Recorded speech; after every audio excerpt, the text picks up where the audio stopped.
Bonjour et bienvenue dans le nouvel épisode de ton podcast hebdomadaire préféré, Débattons Foot. Alors cette semaine, on vous propose 2 épisodes spéciaux. On va commencer avec l'analyse du match entre Manchester City et le Real Madrid à l'Etihad Stadium. Alors, comme toujours, je suis avec mes invités et je vous souhaite bienvenue les gars. Salut à tous. Salut. Alors on va commencer par analyser les compositions des 2 équipes. Et je propose de commencer par le Real Madrid.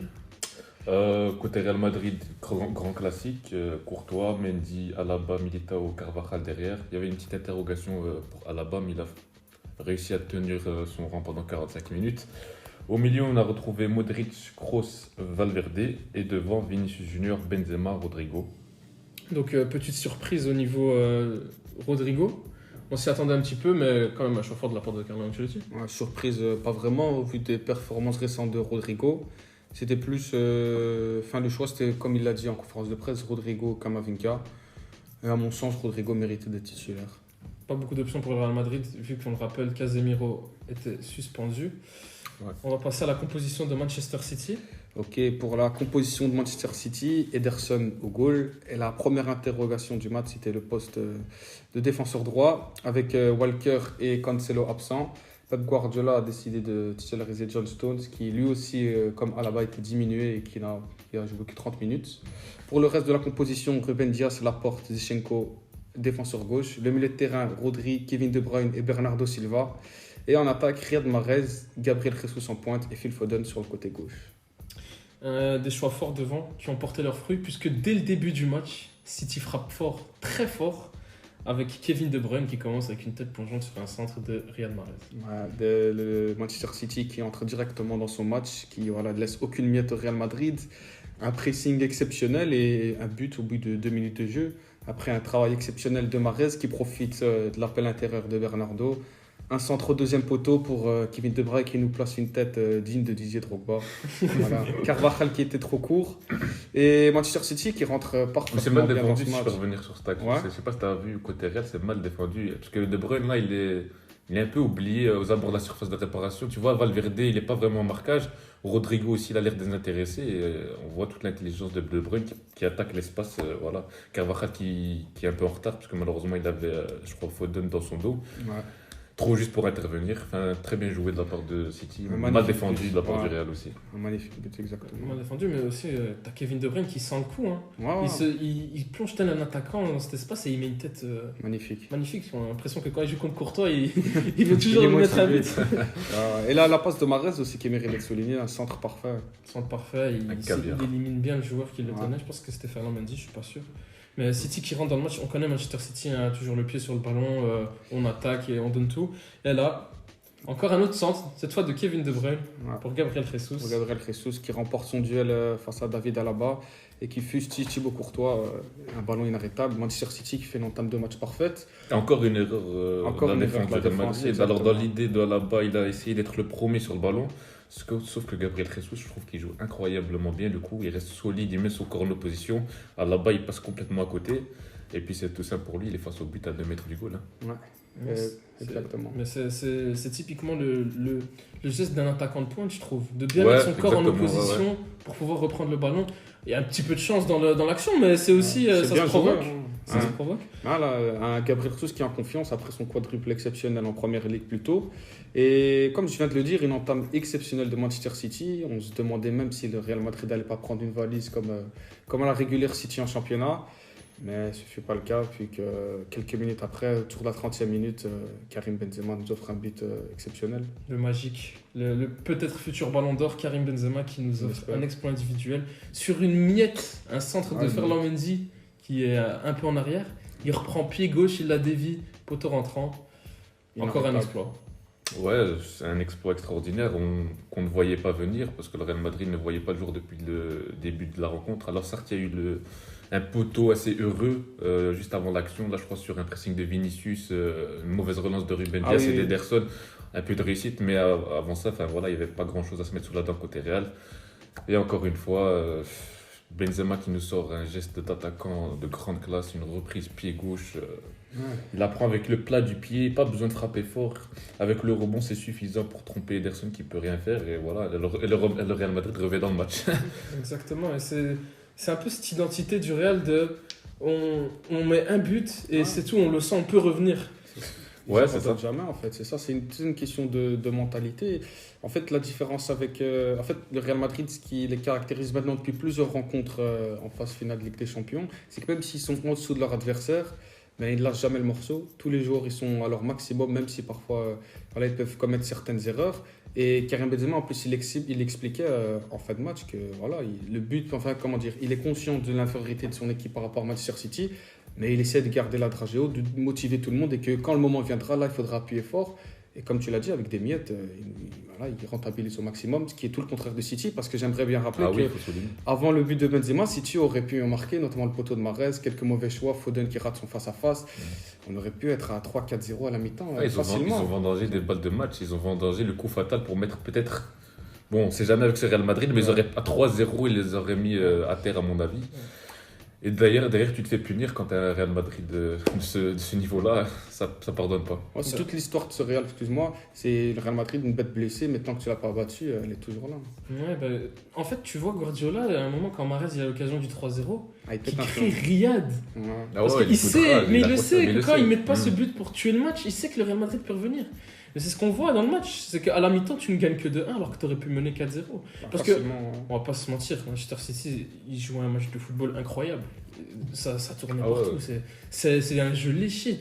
Tout le monde a une maîtrise technique du ballon incroyable. Tout le monde bouge. Moi, personnellement, c'est toujours un plaisir de regarder Manchester City jouer. Et dans ce match-là, tu te dis que c'est dommage parce qu'ils peuvent aller chercher un meilleur résultat qu'un simple 2-1 à la mi-temps. Ouais, il y a deux classes d'écart faciles entre le Real et City. Hein. C'est pas le même niveau, objectivement, entre les deux équipes. Mais le Real Madrid, il y a un côté presque irrationnel qu'on se répète à chaque match, en fait. Et tellement on le répète, ça devient presque rationnel. C'est plus du hasard. Le Real Madrid, comment dire, son capacité à avoir un mental d'acier, à ne jamais lâcher, ce qui fait parfois des fois certaines équipes en Ligue des Champions. Et on voit que même si tu es 3 fois en dessous de ton adversaire, si tu lâches pas le morceau et que tu as certaines individuels exceptionnels comme Benzema ou Vinicius, on va revenir plus tard, tout reste possible. Ouais. Mais je te venais juste à revenir sur juste le but de Benzema. On est sur une qualité technique incroyable dans ce but-là. Parce que comme on a pu le dire Roland plus tôt, c'est pas qu'il tape vraiment le ballon, il le dévie parfaitement pour qu'il se place bien au ras du poteau. Et d'ailleurs, on pouvait s'interroger sur comment il peut passer devant le défenseur, puisqu'en soi, Zinchenko, il fait pas d'erreur notable, parce que Zinchenko, il est proche de lui, il est au contact, et même comme ça, Benzema, il a ce petit temps d'avance sur lui pour pouvoir placer son pied. Enfin, voilà, c'est super bien joué de sa part, en tout cas. C'est un coup de génie en fait. Mm. Et ben là, on est à la mi-temps, 2-1. On se dit que Manchester City domine, mais que le Real a bien profité. Ah ouais, d'ailleurs, Stones qui sort juste un peu avant la mi-temps, je crois. C'est vrai, C'est une information très importante pour la suite. Exactement, puisque Fernandinho rentre au poste d'arrière droit. Déjà un choix assez spécial de Guardiola, mais un choix payant. Avait-il vraiment le choix? C'est vrai. y avait Cancelo personne. n'était pas là, Aki c'est un défenseur gauche de nature. Ouais, les gauchers, c'est compliqué. Voilà, de c'est mettre à compliqué droite. Enfin voilà, je pense que c'est plus une solution par défaut qu'autre chose. Ah, c'était lui ou Sterling à droite. Ouais, c'est ça. Après, Sterling à droite. Au Fernandinho. Et d'ailleurs, comme tu l'as dit, Fernandinho fait une entrée exceptionnelle. C'est Il vrai. récupère des ballons hauts. Je l'ai vu presser fort. Et ce débordement exceptionnel sur le but du 3-1, là, sur le centre pour Phil Foden, on aurait cru voir un latéral droit de métier qui a 25 ans. C'est pas qu'un simple latéral droit. Moi, personnellement, je trouve que le centre était Magnifique, exceptionnel. hein. Il le dépose devant le but de Foden. Et Carvajal ne peut rien faire. Foden est trop bien placé dans son appel, le ballon est trop bien mis. Courtois est un peu en retard pour essayer d'intercepter le ballon, c'est trop tard, ça fait but. Il trouve la zone parfaite entre les deux défenseurs, là où toute personne ne peut intervenir. En plus, il est en mouvement, parce que je pense que c'est Vinicius qui attend de réceptionner un ballon de Mendy, mais Fernandinho voit le coup, il a un temps d'avance. Donc il déborde, il prend le ballon, il a tout l'espace, il est en mouvement. Et là, il trouve la zone parfaite pour trouver Foden, qui n'est pas un joueur de tête, paradoxalement. Et pourtant, il a tout le temps de placer sa tête dans une défense du Real Madrid. Ça en dit long sur la défense du Real. Ouais, mais Exactement. Deuxième but de la tête en plus. Deuxième fois avec un joueur qui n'est pas caractérisé par le jeu de tête, mais quand c'est très précis, voilà, même si tu n'as pas ta force première, tu as toujours moyen de reprendre un ballon. exactement. Et en fait, on n'en a pas parlé, mais au Real, il y a eu un changement à la mi-temps, si je ne me trompe pas. Ouais. Nacho qui rentre à la place d'Alaba. Et ça en dit long sur la défense du Real Madrid. Quand on fait un changement à la mi-temps en défense, c'est que... Bah, ça confirme ce qu'on pensait en première mi-temps, parce qu'en première mi-temps, là-bas, il rate son match dans des proportions énormes. Voilà, il sort à la mi-temps, on se doute bien qu'il n'était pas à 100% non plus. Nacho rentre, et City était pas loin de déjà mettre le 3-1 à la 47e, là, sur une énorme erreur de Militao. Mahrez qui part seul face au but, et qui trouve le poteau. Ça pouvait déjà faire 3-1 plus tôt, c'était la première alerte. Mais finalement, ça s'est pas fait attendre. Fernandinho nous a offert ce magnifique centre pour offrir le 3-1 à City. Peut-être la balle du break. Exactement. Mais finalement, ça ne l'était pas. Pourquoi? Parce qu'on a l'éclosion, encore une fois, d'un joueur exceptionnel cette saison. Mesdames et messieurs, 45 matchs, 18 buts, 18 passes décisives pour Vinicius Junior, qui prend un ballon, je dirais, pas super qualitatif de la part de Mendy, mais qui le joue très très bien et qui part dans le dos de Fernandinho. Et il nous fait une Gareth Bale de pointe. Ouais, un but de Gareth Bale, un but exceptionnel. C'est un peu la spéciale Vinicius. Pour ceux qui suivent le Real Madrid, c'est pas la première fois qu'il le fait. Quand il reçoit une passe appuyée, il laisse passer le ballon entre ses jambes pour surprendre son vis-à-vis. Et un déboulé de 40 mètres, la porte est trop courte, pas assez agressif sur lui. Il porte bien le ballon jusqu'au but d'Ederson et la finition, un but exceptionnel. Encore une fois, un exploit individuel d'un joueur du Real Madrid, puisque voilà, honnêtement, le but n'est pas construit. C'est juste voilà, Vinicius qui fait la différence tout seul et qui prend le meilleur sur Fernandinho. Ouais, il a pris la mesure de qui défendait sur lui. Voilà. Fernandinho, 36 ans, il n'a plus ses jambes de 20 ans. Un geste comme ça, quand c'est réussi, ça ne pardonne pas. Il peut plus une fois qu'il est parti, Vinicius, il est irrattrapable. Et comme tu l'as souligné, Laporte qui nous fait, à mon sens, une erreur monumentale. Il vient pas, Vinicius, il attend de faire 60 mètres en conduite de balle. Laporte, tu sens qu'il est perdu, il ne ferme pas l'espace, mais il sent qu'il y a Benzema derrière, alors que Zinchenko était là. Il y a un manque de communication. Et je pense que c'est une erreur énorme de la part de Laporte qui laisse Vinicius seul, s'en aller face au but, qui n'a plus qu'à conclure. Ouais. Plus qu'à conclure, mais quand même, je trouve que même si Laporte est trop focalisé sur Benzema, ce qui est un peu normal quand même, on parle d'un des meilleurs joueurs du monde, je trouve qu'il joue bien le coup aussi, Vinicius. Il plonge dans l'espace, il se pose pas de questions et il finit super bien. Ouais, c'est très spontané de Vinicius. Il aurait pu tergiverser comme il le fait de temps en temps. Il a déjà vendangé ce genre d'occasion. Et c'est là aussi, ça prouve qu'il a passé un cap dans la maturité, dans son jeu. C'est qu'il en fait, il avait du mal à prendre des décisions, à aller au bout de ses actions. Là, tu sentais qu'il était parti pour aller au but. Là. Il n'a pas cherché à trouver un relais avec Karim ou quoi. Il n'a pas levé la tête une seule seconde. Il était parti pour marquer, plat du pied, imparable. Ederson et d'ailleurs, ce but est symptomatique d'une des... peut être un peu dur, mais une des rares bonnes choses que le Real Madrid a fait, c'est qu'ils ont ciblé le secteur de Fernandinho, le côté droit. Tous les buts du Real Madrid viennent du côté gauche. Le premier centre de Ferland Mendy, le but de Vinicius. Et la plupart des offensives du Real viennent de ce côté-là parce que voilà, on sait qu'en l'absence de Walker, en l'absence de Cancelo, Manchester City, c'était leur talon d'Achille et ils ont appuyé là et ça a payé. Et c'est le côté fort du Real aussi. C'est le côté fort du Real Madrid, exactement. Ouais, parce qu'honnêtement, on va sûrement y revenir après quand on va se projeter pour le match retour, mais avec Walker, je pense pas que ça aurait été la même chose. Ouais, c'est sûr que Walker sur 60 mètres, il revient. Ouais. Ah ouais, ça c'est sûr. Ouais.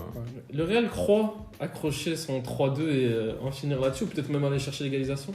Sauf que, à bord de la surface, un tacle, je pense, de Modric qui fait tomber Zinchenko. Ouais. Bernardo Silva qui ne se pose pas de questions, qui reprend le ballon et qui nous lâche un but exceptionnel. Un but exceptionnel avec quand même une petite défaillance du côté de Real Madrid parce que l'arbitre a failli siffler. On a vu qu'il avait le sifflet sur la bouche. C'est Camavinga qui s'arrête, le Real Madrid qui est un peu qui est pas réactif et Bernardo lui au contraire des autres, il se pose pas de questions, il tire et une frappe inarrêtable. Inarrêtable, pleine lucarne, elle perce la cage, je sais pas comment vous expliquer. Mais... Ouais, c'est plein de spontanéité, il frappe coup de pied, il se pose pas de questions à savoir où est le gardien, voilà, il tire toutes ses forces là où il faut et ça fait un super but. Et là, tu te dis peut-être encore une fois, est-ce qu'on a fait le break à ce moment-là et là, le Real Madrid qui ne nous propose pas non plus un jeu léché et qui provoque un coup franc qui sera tiré et Laporte qui fait une erreur, je pense, parce que là, il peut peut-être... une erreur, clairement, une erreur qui plombe un peu son équipe qui, en fait, peut-être moi je reviens sur City, il méritait peut-être de gagner 2, 3, 4-0. Et là, tu leur offres encore une opportunité de te mettre un but. Ah ouais, parce que City mené par 2 buts d'écart. Il laisse le Real Madrid en vie. Avec Laporte, il saute là avec les mains décollées. J'ai pas trop compris ce qu'il a essayé de faire. C'est une erreur qui se paye cash à ce niveau-là. T'offres un penalty à Benzema. Ouais, comme j'ai dit plus tôt, on n'est presque pas surpris. C'est, comment dire, dans la forme, c'est pas exactement le même match que les précédents, mais dans le fond, c'est la même chose. Un Real Madrid qui est inférieur à son adversaire, mais qui maximise toutes les miettes. Et si tu as le malheur de pas leur couper la tête, ils sont jamais morts. Et là, encore une fois, c'est symptomatique. Laporte fait une erreur qui est inacceptable en demi-finale de Ligue des Champions. Et Karim Benzema qui nous offre un penalty digne de Zinedine Zidane. Plein de sang-froid. Plein de sang-froid. Et plein de culot aussi, parce qu'il faut rappeler qu'il a raté 2 penaltys plus tôt en championnat. Et il n'a pas eu froid aux yeux, il nous sort une Panenka magique. Panenka, j'aurais cru voir Zinedine Zidane vraiment. Ouais. Comme tu as pu le dire, c'est vraiment... Ah, bah, Il a cette porté saison, ses cojones, quoi. Ouais, cette saison, Benzema, il nous a mis quelques chefs-d'œuvre. Hein. Il est en train de nous faire une campagne de Ligue des Champions dont on s'en souviendra parce qu'il y a pas mal de buts marquants, je trouve. Ouais. Ça en dit long sur le niveau qu'il a atteint. Hein. Enfin, voilà, il porte cette équipe à lui tout seul. On va revenir après sur sa performance de manière plus détaillée, mais voilà, il permet, grâce à ce penalty, à ses coéquipiers de se donner une chance de jouer le match retour au Bernabeu pour espérer se qualifier en finale. Voilà. Et puis après, bon, la fin du match, City aurait encore pu marquer. Ouais.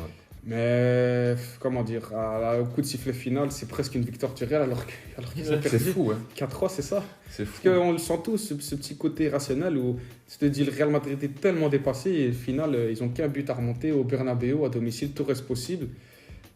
Et on va se projeter après. Mais Je pense que tout si reste on à avait faire. dit au Real Madrid de signer pour un but de retard sur City au Ah match ouais. retour, 4-3, tu prends. Hein. Ah ouais, il aurait signé des Bien sûr. deux Quand tu pieds. vois- Quand tu vois les 20 premières minutes, personne ne s'attend à ce que le match finisse à 4-3. C'est plus probable un 5-0 qu'un 4-3. Hein. Ouais, il suffit juste de regarder les attitudes à la fin du match.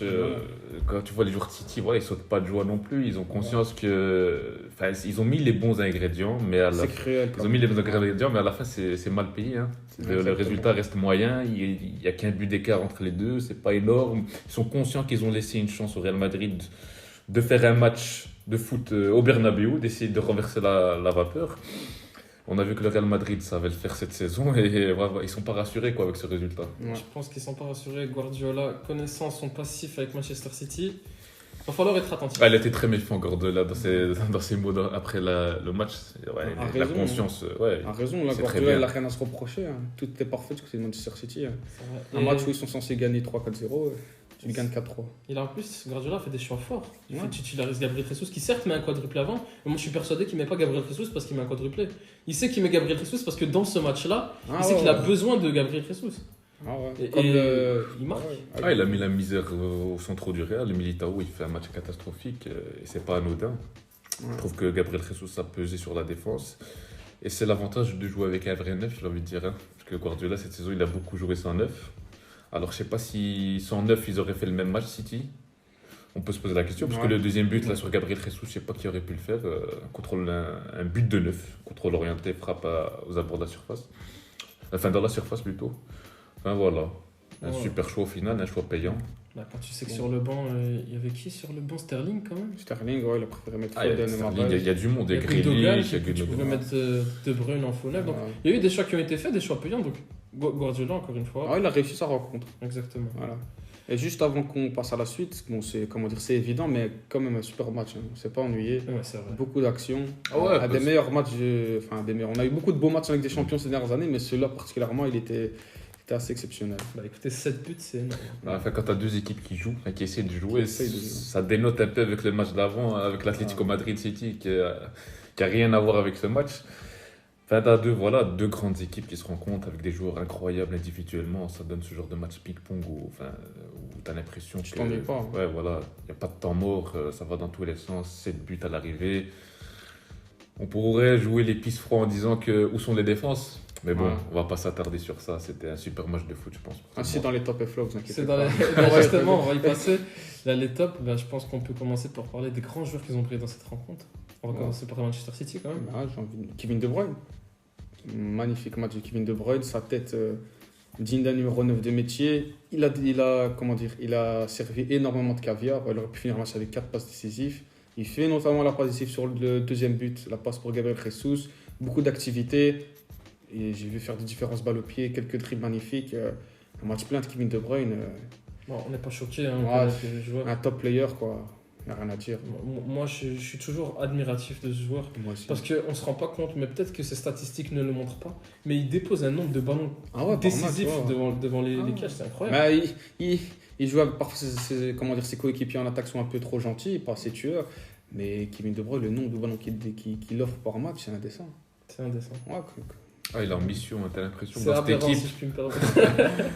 t'as l'impression que dans cette équipe, c'est lui qui symbolise cette quête à la Ligue des Champions. On se rappelle encore de sa finale de l'année passée qu'il n'a pas pu terminer avec son contact sur Rudiger. Il est sorti blessé. T'as l'impression qu'il a une revanche à prendre. Il a vu cette Ligue des Champions et il se met en mode Ligue des Champions. Il nous sort des prestations incroyables. Il est en train de monter en puissance même en première ligue. ouais. Il finit très très fort. Et attention au Real Madrid au match retour parce que je crois que KDB il a quelque chose à aller chercher. Et De Bruyne, il a déjà fait du très sale au Bernabeu, on se rappelle. Ouais, c'est vrai. Je propose qu'on passe au prochain joueur. Moi, pour mon top, j'ai quand même mis Bernardo Silva. Ouais. Je trouvais qu'il a fait un match plein. Il met un but, il récupère des ballons, il court, il fait tourner. Enfin bref, un des meilleurs milieux de terrain au monde en fait. Ouais, depuis le début de la saison, il a atteint un niveau incroyable. Depuis son repositionnement au milieu de terrain, il est installé, il n'a pas lâché son poste. Il est devenu titulaire, il a mis Gundogan sur le banc, chose qui n'était pas acquise l'année passée. Il a trouvé sa place dans cette équipe de City. Quand tu sais qu'il était passé, il était à 2 doigts de quitter le club. C'est fou comme le football va vite. Moi, au jour d'aujourd'hui, c'est l'un des meilleurs milieux à son poste. Ouais, franchement, Exactement. c'est fou comme le football va vite. Et Gundogan, qui était un des meilleurs milieux l'année passée, quand même, il faut le rappeler. Hein. Ah ouais, il fait une saison incroyable l'année passée. Mais finalement, il finit sur le banc cette année. Et c'est pas parce qu'il est forcément moins bon. Je pense que c'est que quand t'as Bernardo et Kevin De Bruyne à ton poste, c'est un peu difficile de trouver une place de titulaire. Exactement. Est-ce que vous avez un dernier top pour Manchester City? Moi, je mettrais quand même Mahrez. Ouais. Match contrasté à l'arrivée parce qu'il a 2 occasions qui peuvent finir but. Enfin, l'action où il peut mettre la passe D sur Foden, je crois, en première mi-temps, où il doit faire la passe D. Et le poteau, malheureusement, pas de réussite. Mais globalement, il fait un grand match. Il finit avec une passe D. Il est influent dans la rencontre. Il met la misère à Mendy. À l'image de sa campagne de Ligue des Champions, Mahrez, il a été très décisif cette saison en Ligue des Champions. Encore un match très consistant de l'Algérien. Ouais, il est coutumier du fait. Mahrez, en général, dans les grands matchs avec Manchester City, il est très très souvent en évidence. Et je suis d'accord avec Frelon. Ouais, moi je pense qu'il a aussi été très fort. Je trouve ça dommage qu'il ait quand même 3 occasions de but. C'est un peu Qu'il n'ait pas frustrant, mis. ouais. Parce que s'il en met ne serait-ce qu'une des 3, ça change tout dans le match. Si Il est hors du match, il Ouais. en met des 3. Mais en fait, c'est ça, si City a le malheur d'être éliminé au match retour, on va tous se rappeler des ratés de Mahrez, malheureusement. Ouais, mais il fait quand même un grand match. Ouais, bien sûr. Ouais, personnellement, ce sera tout pour les tops. Est-ce que vous avez encore quelqu'un en tête à City? Mais enfin, pour moi, c'est tout le monde sauf la défense, en fait. Les 3 milieux de terrain et les 3 attaquants, j'ai trouvé très bon. Ouais, un grand match de leur part. Ouais. On va passer au top du Real Madrid. Ok. Je pense qu'on a tous le même top 2 au moins. Pas difficile. Ah, Benzema encore et toujours. Voilà. Le duo, je pense même le duo Benzema-Vinicius. Ah, je mettrais quand même un peu de nuance dans le match de Vinicius parce que clairement son but est incroyable.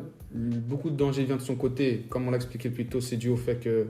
Déjà que le Real Madrid attaque beaucoup du côté gauche et que c'est le côté faible de City. Après, j'ai trouvé parfois un peu brouillon. Bon, ça reste un bon match de Vinicius, mais j'ai plus envie de séparer lui et Benzema parce que je trouve que Benzema c'est encore un autre niveau, c'est encore un autre délire quoi. C'est vrai que comment ne pas mettre Benzema, même meilleur joueur de ce match, c'est Kevin De Bruyne.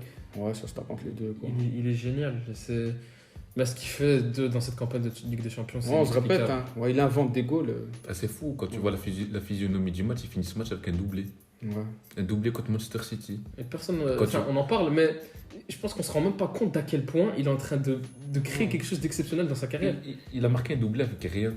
Ouais, c'est il ça. recycle des ballons perdus, perdus entre guillemets. Voilà, il est très létal. Maintenant, tu as la sensation que quand Benzema frappe, c'est but. Chaque tir cadré, c'est but. Je crois, à la mi-temps, je crois qu'il finit avec une frappe cadrée, un but. Hein. Ouais, ou 2 frappes à la limite, mais c'est pas loin. Il est devenu très létal. Et voilà, l'image de sa campagne, comme vous l'avez expliqué, incroyable. C'est aussi le symbole de la révolte, comme contre Paris, comme contre Chelsea. Du club. Là, il a attrapé une aura, il n'hésite pas à crier sur ses partenaires, à discuter avec eux. À un moment, Toni Kroos, il s'engueulait et carrément se calmer, il dit notre moment arrive. Et voilà, c'est Karim Benzema, il représente ce côté mental. C'est important ce que tu dis, parce que maintenant, il a pas, au-delà du cap footballistique, il a pris le lead sur le terrain, il a aussi pris le lead. Le lead vocal, c'est lui qui harangue ses partenaires, c'est lui qui a toujours les bons mots, il discute avec tout le monde, il harangue. Un peu ce que faisait Sergio Ramos à l'époque. Ça en dit long sur la stature et la place qu'il a pris dans ce mythique club, quoi. Ouais, c'est ça. Ballon d'or, Benzema, je pense qu'on va finir. Il est en route là. Il le mérite. Ouais, franchement, tout dépend de la finale de la Ligue des Champions. Est-ce que vous pensez, petit aparté, que quelqu'un peut lui enlever ce ballon d'or cette année?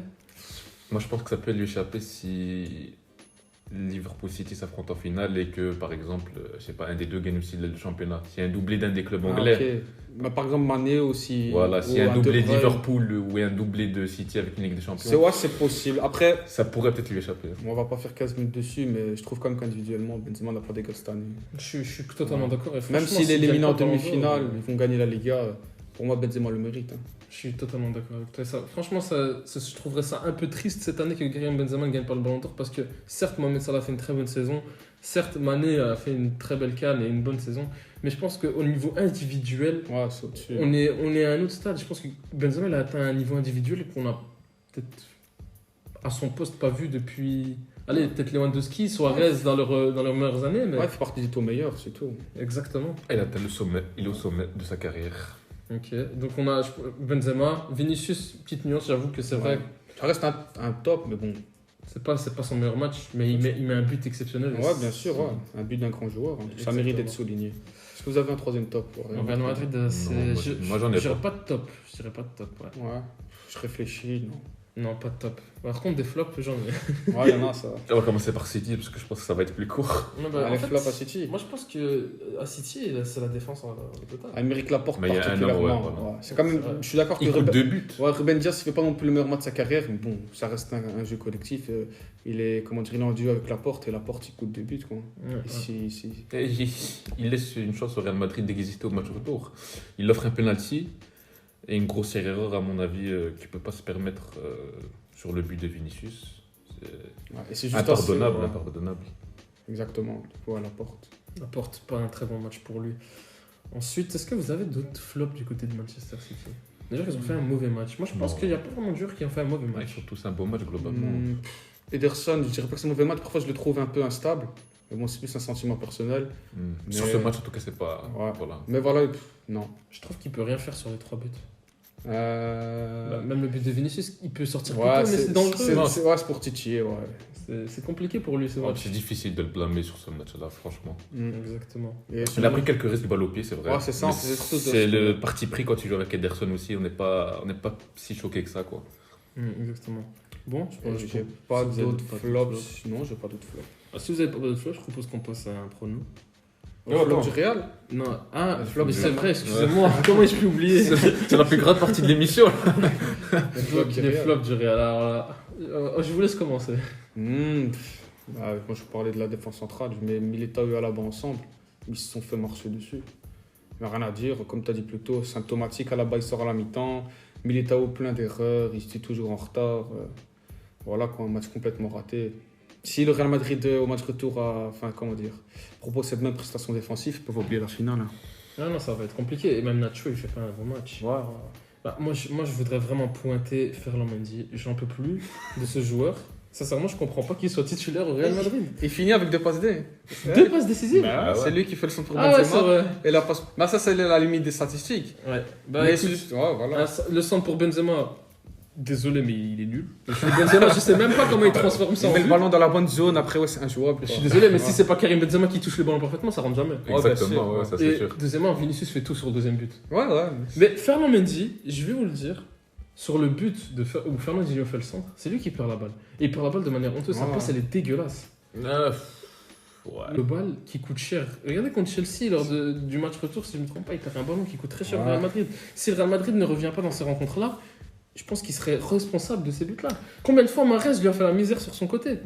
C'est vrai. Il y a- c'est vrai. je C'est un match trouve qu'il compliqué. apporte rien offensivement quasiment. Ça, je suis d'accord. Quasiment rien. Et défensivement, c'est un bon joueur. Après, Mais voilà. sur ce genre de match, quand il joue contre un ailier comme Real Madrid, j'ai l'impression qu'il se fait manger. C'est pas pour le défendre, hein. Tu sais que je suis pas fan de Mendy, mais bon, quand t'as Mahrez face à toi, débordement de Fernandinho, Bernardo Silva qui fait un appel intérieur, c'est plus voilà, un Mahrez, on va dire, collectif. Après, oui, je suis d'accord, il rate son match. mais bon. Ah, moi, je vous trouve dur sur Mendy. C'est son homologue de l'autre côté du terrain qui m'agace le plus. Moi, c'est Carvajal. Il est impliqué sur tous les buts que le Real Madrid encaisse. Je sais pas Ouais. si vous vous rendez compte. Le premier but, on pourrait dire qu'il est pelouette de Bruyne. Le deuxième but, il se fait danser par Foden ou je sais plus qui là Ouais, sur le côté. ouais. Il est toujours loin en retard. Le troisième but de la tête, aussi sur la tête de C'est la vrai, tête de Foden. Foden, Il est tout où seul. Et enfin voilà, Le même. quatrième but, c'est lui qui est sur Bernardo Silva. Voilà, il C'est à vrai. 3 mètres, il lui laisse tirer 3 heures. Je sais pas, moi, ce mec-là, ça fait quelques années, il est en chute libre. Et sur les matchs de Ligue des Champions, on le voit cette année, il est pas Ouais, au niveau. c'est Il a des limites footballistiques, techniques et intellectuelles. Même physique. Même physique. Même physique. Ce mec-là, il a plus le niveau pour jouer dans un C'est club vrai. comme ça. Il se fait danser à chaque match. Et les clubs adverses le savent. Ils ciblent particulièrement le côté droit du Real Madrid. Il a un côté faible. C'est un côté c'est faible. ça. Il est impliqué sur tous les buts que le Real Madrid encaisse. Et j'aimerais aussi revenir sur Militao qui fait aussi un match catastrophique. Que d'erreurs. Il offre Ouais. des buts à lui tout seul. Ouais. Il offre des buts. Le deuxième mi-temps, ce qu'il nous fait là sur Mahrez, le pressing de Mahrez. Je sais pas, il laisse le ballon. Mais on Il a fait une vraiment de la Vinicius, chance, il hein. fait une Vinicius contre son camp. Je sais pas ce qu'il fait. Il rate son intervention.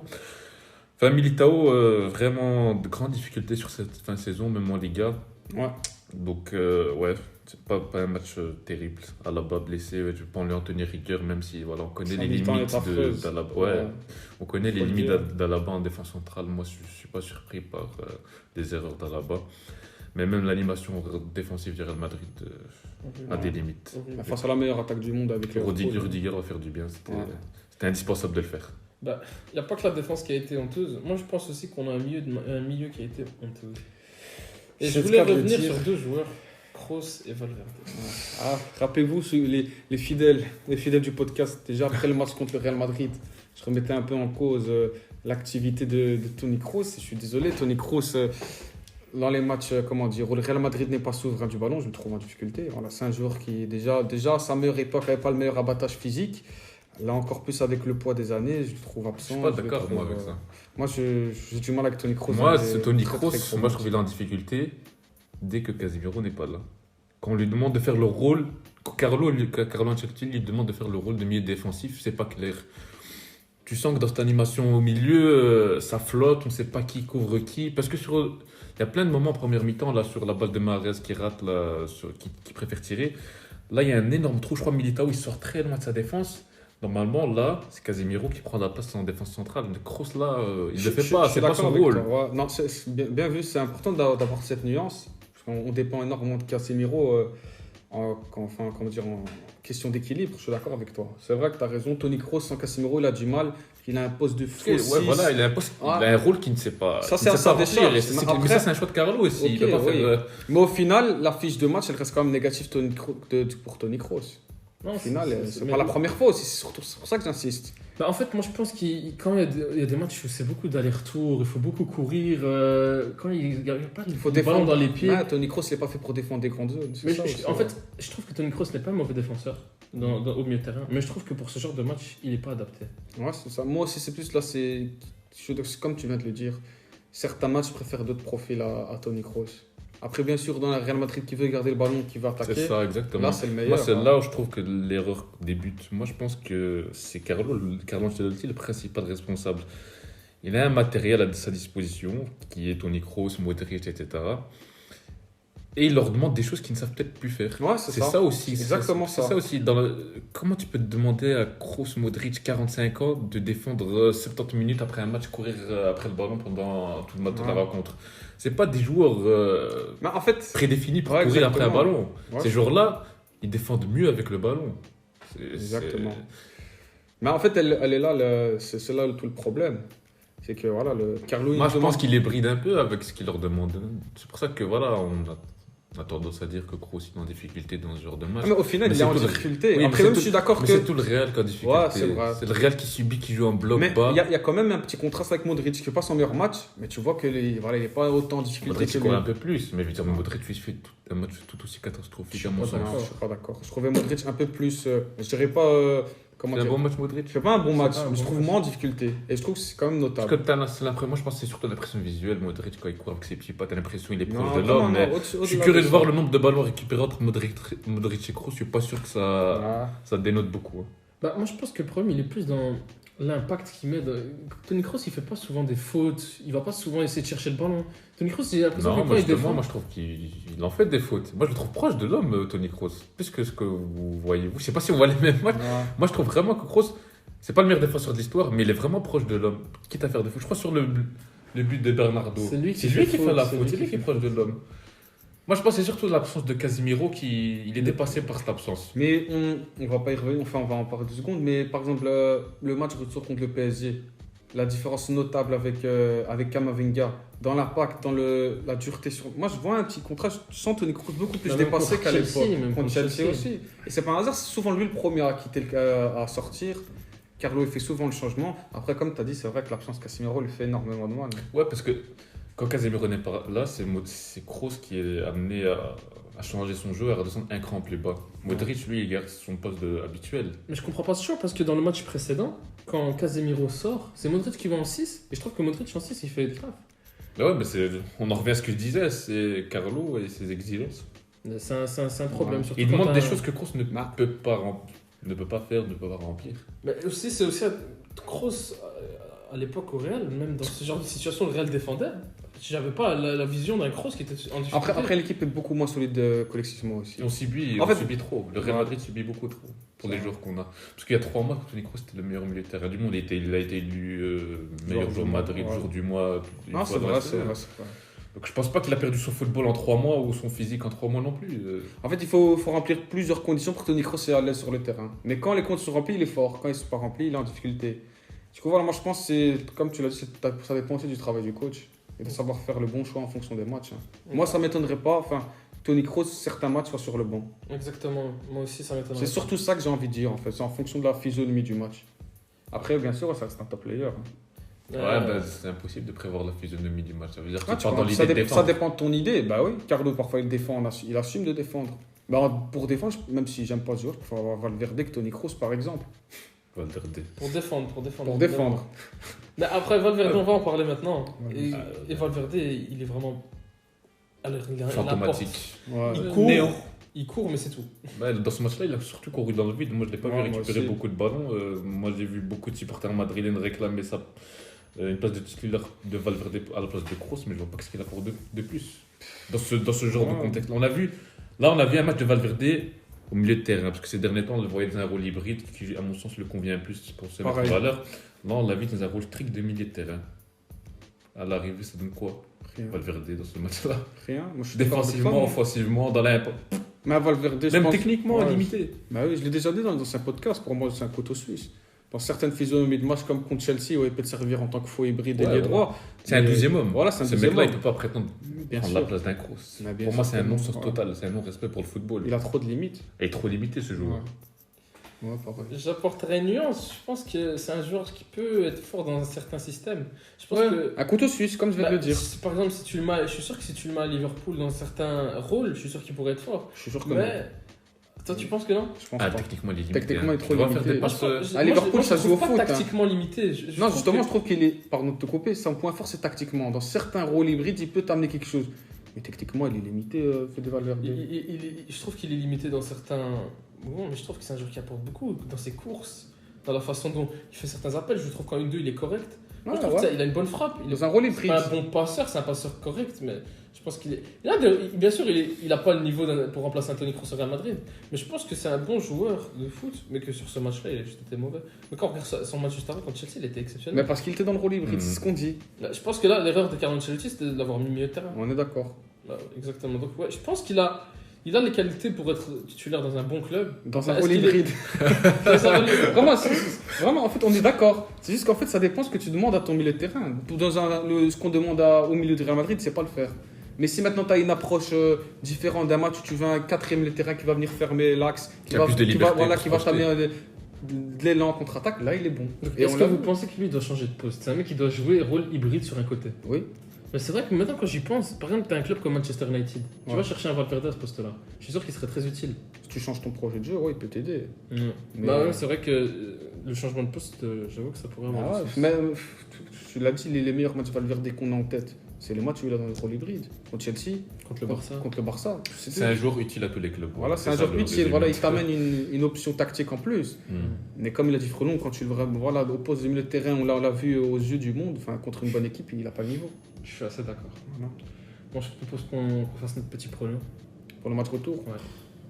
C'est pas facile. Ah, c'est le Real Madrid, c'est trop dur de pronostiquer. Ouais, c'est ça, tu m'aurais dit n'importe quel club peut-être, mais le Real Madrid, t'as envie d'y croire avec un but d'écart. City a commis les erreurs qu'il fallait pas commettre. Ouais. Ils ont laissé le Real Madrid en vie, ils ont pris 3 buts. Ouais, c'est ça. À l'arrivée, il y a qu'un but d'écart. Qu'est-ce que tu veux pronostiquer dans ce match? Si je peux commencer, pour continuer sur mon idée de base, moi avant la campagne, j'avais pronostiqué City champion. Ils sont tellement proches de la finale. On n'a pas de preuve de ça, je ne me souviens pas de ça. Le podcast n'existait pas encore. Mais du coup, moi je pense quand même que City, ça reste. Je pense que c'est trop là. Là, je pense que City va gagner. La mascarade doit s'arrêter. La mascarade, non, je pense que Benzema, il peut pas. Voilà. Il y a quand même des limites. Parce que malgré toutes les louanges qu'on a fait au Benzema, au final, le Real Madrid perd quand même le match. Du coup, moi, je vois une qualification de City, je dirais 1-1. Un match un peu moins explosif. Ouais, moi aussi, je vois City passer. Le match aller, il était plus miraculeux que les 2 dernières remontades du Real, je trouve. Je pense que City a atteint la maturité et l'expérience pour pouvoir prétendre à une place en finale de Ligue des Ouais, Champions, juste- qui n'est pas déméritée. Juste avant que Cœur dans le chrono, faut pas oublier qu'il y aura Walker. Ça change Ouais, beaucoup. c'est- C'est pas le même sport. Je suis assez d'accord avec vous. Je vois quand même City passer. Ouais. Mais après, j'apporterai une nuance. Je pense que le Real peut le faire. Ouais, c'est ça. Mais personnellement, je dirais que c'est 51-49. Ouais. Je te Je trouve vois bien. vraiment gentil avec le Bah, Real. le Real jouera à domicile. Et si, Ouais. pour moi, la condition pour que le Real aille chercher City, c'est que le Real mette un but. Si le Real met un but dans ce match, pour moi, ils vont aller chercher City. Non, moi je pense que la condition c'est que le Real n'encaisse pas. Mais c'est impossible. C'est impossible. Mais ils doivent quand même aller mettre un but. Bah, il faudrait un match royal. Oui, ils vont marquer un, mais ils vont en encaisser 3. Ouais.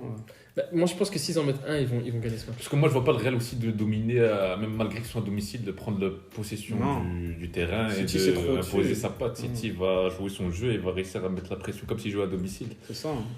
Il y a aussi l'impact psychologique. Je sais pas si City encaisse un but. Vous pensez que City reste avec le pied sur le ballon et Ouais, ça c'est de la spéculation. Peut-être t'as raison et que si City encaisse, ils vont se noyer comme Paris s'est noyé.